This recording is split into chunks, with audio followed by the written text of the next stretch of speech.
पदयात्रा हाम्रो शुभारम्भ भइसकेको छ है।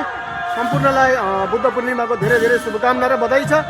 यो पदयात्राको महत्त्व र यसको ठोस कारण चाहिँ के छ भन्दाखेरि सम्पूर्ण जगतको पशु पक्षी प्राणीहरूको रक्षा होस्, हाम्रो गाउँठाउँमा आरोग्य होस्, रूढिवादी रोग बिमार कष्टहरू नलागोस्, सबैको जीवन सुखमय र धन सम्पत्तिले एकदम परिपूर्ण भएर आरोग्य जीवन भएर जाओस् भनेर नै यो पदयात्राको मूल ठोस कारण हो।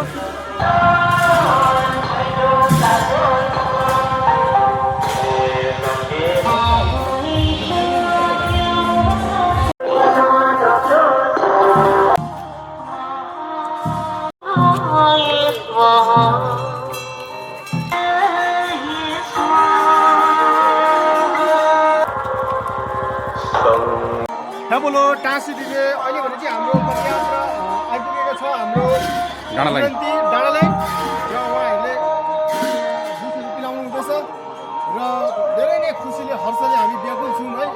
धेरै खुसीको माहौल छ आज यस पवित्र बुद्ध पूर्णिमाको दिनमा र सबैलाई नै धेरै धेरै शुभकामना र बधाई भन्न चाहन्छु। धन्यवाद।